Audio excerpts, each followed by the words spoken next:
बांग्लादेश में जिस तरीके से तख्तापलट हुआ, वहां के 3 छात्रों ने, जिनका नाम है नाहिद इस्लाम, आसिफ महमूद, अबू बकर मजूमदार, इन 3 छात्रों ने, जिनके अंदर आरक्षण के खिलाफ इतनी नफरत भड़की, एक ज्वाला भड़की, आग पनपी, जिससे उन तीनों ने एक क्रांति शुरू की। उसमें तमाम लोग जुड़ते गए, पूरे बांग्लादेश के लोग, आवाम, जो वहाँ के विपक्ष के नेता हैं, तमाम जो वहाँ उद्योगपति हैं, बड़ी बड़ी हस्तियां हैं, उनका उनको साथ मिलता गया। धीरे धीरे ये छोटा सा आंदोलन है कि बहुत व्यापक रूप में पूरे बांग्लादेश में उग्र रूप लेकर आगे बढ़ गया। उसका नतीजा ये हुआ कि वहाँ के प्रधानमंत्री शेख हसीना को, ये इतिहास में पहली बार हुआ है कि एक प्रधानमंत्री को इस्तीफा देने के बाद भी वहाँ के लोगों का गुस्सा शांत नहीं हुआ। उनको बाकायदा मारने की प्लानिंग की गई। उसके बाद एक प्रधानमंत्री को इस्तीफा देने के बावजूद अपने देश को छोड़कर दूसरे कंट्री में शरण लेनी पड़ी। अब पूरा जो विद्रोह है इस वक्त थमा थमासा है। जो छात्र नेता हैं, तमाम जो लोग हैं, पूरा विपक्ष है, उन्होंने फिर से बांग्लादेश में जो लोकतंत्र है उसको पटरी पर लाने की कवायद शुरू कर दी है। दरअसल इनका आरोप था कि जो शेख हसीना है, पिछले 15 वर्षों से वहां की प्रधानमंत्री हैं, उन पर यह आरोप था कि वो खास लोगों को मोटा आरक्षण दे रही हैं, अपने करीबियों को मोटे मोटे कॉन्ट्रैक्ट, महंगे महंगे तोहफे, बड़ी बड़ी साइट, तमाम जो दूसरी बड़ी कारपोरेट की चीजें हैं वो दे रही थी। अपने खास लोगों को ही वो पूरा सत्ता पक्ष का फायदा दे रही थी। उनका ये भी आरोप है कि बांग्लादेश की प्रधानमंत्री शेख हसीना ने पूरी तरह से चुनाव आयोग, मीडिया, सुरक्षा एजेंसियां, सुप्रीम कोर्ट, हाई कोर्ट, सबको अपनी मुट्ठी में कर रखा था। और यही कारण था कि वहां के जो सुप्रीम कोर्ट है वो उनके हिसाब से फैसले सुना रहे थे। जिसको शेख हसीना चाहती उसको जेल भेजती, जिसको ना चाहती उसको बाहर रखती। वहां की जो मीडिया है उनकी पूरी गाथा गा रहा था, पूरी तरीके से उनके आगे नतमस्तक हो गया था। वहां का जो चुनाव आयोग है वो उनके हिसाब से चुनाव करवा रहा था, उनके हिसाब से तारीखें दे रहा था। और खास बात ये थी कि वहां के जो स्वतंत्रता सेनानी के पुत्र हैं, उनके बच्चे हैं, उनके नाती पोते हैं, पौत्र है, प्रपौत्र है, उनको 30% जो आरक्षण है वो लगातार 1971 के बाद से ही मिल रहा था। तमाम सरकारी सुविधाओं में, सरकारी नौकरियों में 30% जो आरक्षण है उन्हीं को मिल रहा था। उसका कारण उसका जो है उसका नतीजा ये रहा कि वहां के 2 करोड़ युवा जो अच्छे, वेल क्वालिफाइड, अच्छे प्रोफेशनल थे, अच्छी अच्छी डिग्रियां थी, कोर्स थे, डिप्लोमे थे, वो सारे बेरोजगार घूम रहे थे। और कम पढ़े लिखे जो स्वतंत्रता संग्राम सेनानियों के जो वंशज थे, उनकी जो नस्ल चली आ रही है, उनको 30% आरक्षण की वजह से सब जगह वही दिखाई दे रहे थे। ये विद्रोह उनके अंदर इस बात ने विद्रोह पैदा करने का काम किया, उनके अंदर नफरत की ज्वाला की। इन तीनों छात्रों ने छोटा सा आंदोलन शुरू किया। हालांकि तीनों छात्रों का कोई राजनीतिक बैकग्राउंड नहीं है, छोटे मोटे आंदोलन में ये पहले हिस्सा ले चुके हैं। अब इस आंदोलन के बाद इनकी पूरे बांग्लादेश में हीरो बने हुए हैं। अब फिलहाल सत्ता वहां नई सरकार ने संभाल ली है, नई अंतरिम सरकार का गठन हो चुका है। मोहम्मद यूनुस वहां के नए अंतरिम प्रधानमंत्री चुने जा चुके हैं।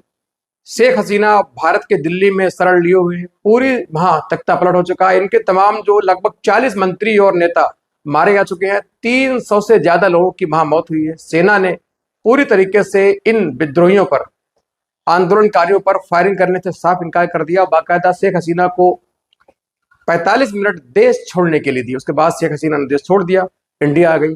लेकिन अब वहां के जो छात्र नेता है, वहां के जो लोग हैं, उन्होंने एक नए प्रधानमंत्री के रूप में नए नाम को सुझाव दिया।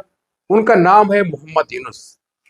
आइए जानते हैं कौन है मोहम्मद यूनुस, कहां से पढ़ाई की, कैसे इन्होंने अपना जीवन शुरू किया, क्यों ये छात्र जो आंदोलनकारी छात्र हैं, जिन्होंने पूरे बांग्लादेश की सरकार को पलट दिया, सरकार हिला दी, बल्कि प्रधानमंत्री को देश छोड़ने पर मजबूर कर दिया, उन्होंने मोहम्मद यूनुस को ही क्यों चुना।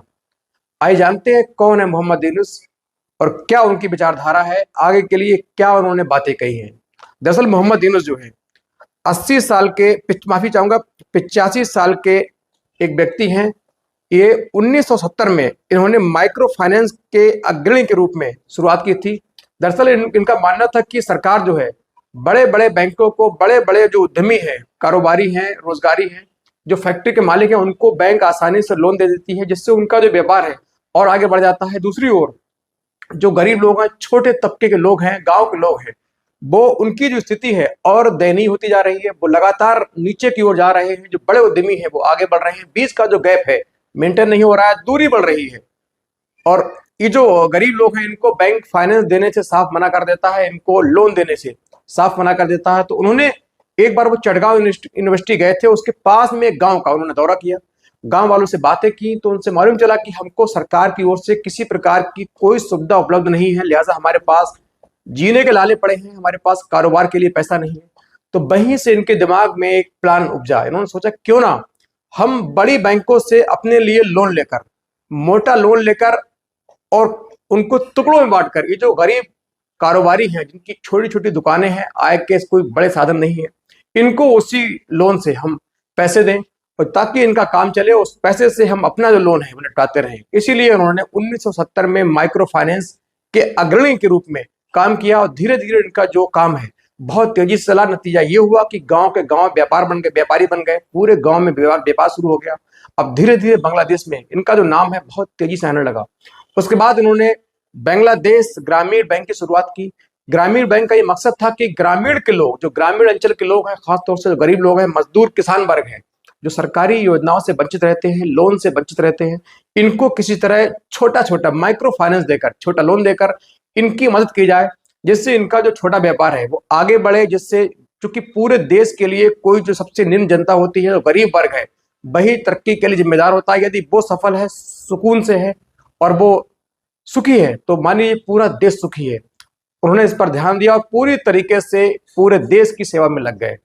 उसके बाद 2007 में इन्होंने एक राजनीतिक संगठन भी खड़ा किया, लेकिन इन पर कई आरोप लगे कि ये राजनीतिक रूप से मजबूत होने के लिए इन्होंने माइक्रो फाइनेंस की शुरुआत की, ग्रामीण बैंक की शुरुआत की, इसीलिए इन्होंने, इनका मन नहीं लगा, इन पर आरोप लगे, इन्होंने उस संगठन को खत्म कर दिया। उसके बाद धीरे धीरे ये देश के लिए काम करने लगे।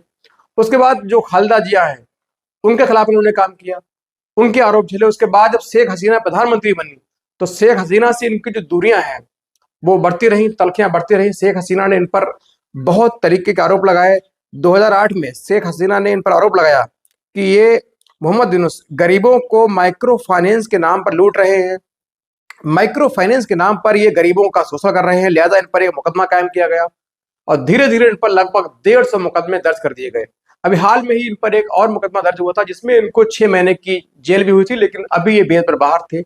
1984 साल के जो मोहम्मद यूनुस है, इनको माइक्रो फाइनेंस में यानी 2000 इन्होंने जो 6 में इनको नोबेल पुरस्कार मिल चुका है। 2006 में इन्होंने अर्थशास्त्र में नोबेल पुरस्कार जीता। उसके बाद पूरी दुनिया की जो नजरें हैं इनकी ओर टिकी, इनकी ओर ध्यान आकर्षित हुआ। लोगों ने, कई देशों ने इनका जो मॉडल है, जो माइक्रो फाइनेंस का इनकी प्लानिंग थी, जो प्लान था, कई दुनिया के देशों ने अपनाया।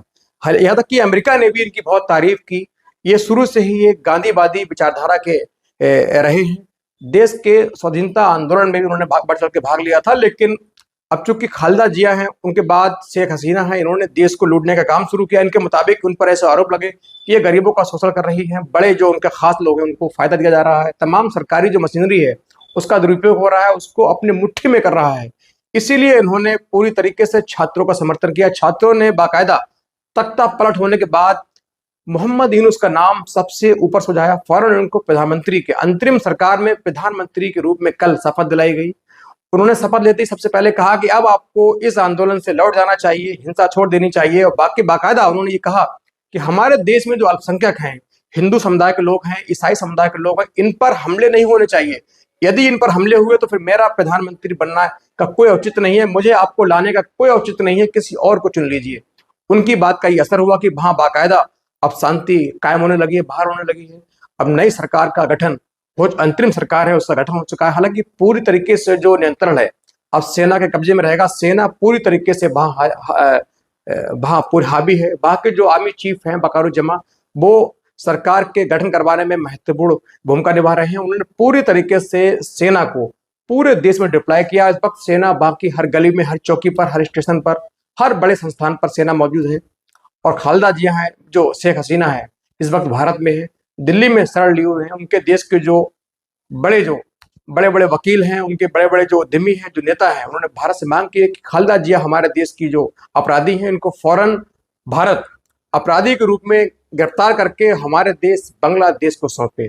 फिलहाल जो सरकार है, अंतरिम सरकार है, गठन हो चुका है। पूरी दुनिया ने देखा किस तरीके से बांग्लादेश में शेख हसीना ने प्रधानमंत्री पद से इस्तीफा दिया, फिर भी उनकी जो जान के दुश्मन है उनके पीछे पड़ रहे। पूरे आंदोलनकारी उनकी जान के लिए आगे आते रहे। उनके जो गोनो भवन है, उनका जो आवास है गोनो भवन, उस पर कब्जा किया गया। उनके बिस्तर पर बाकायदा आंदोलनकारी लेटे, उनकी कॉलोनियों पर सोए, उनके सोफों पर बैठे, उनके कपड़ों को फाड़ा। बाकायदा उनके जो पिता बांग्लादेश के फाउंडर कहे जाने वाले शेख मुजीबुर रहमान, जो बंग बंधु के नाम से मौजूद हैं, जो वहां के राष्ट्रपति बने, उनकी मूर्तियां भी, तो उनकी जो प्रतिमाएं हैं, उनकी जो स्टेचू हैं, उनको तोड़ा गया। उन पर अब चप्पल लाते मारी गई, उनको बाकायदा जेसीबी से ढाया गया।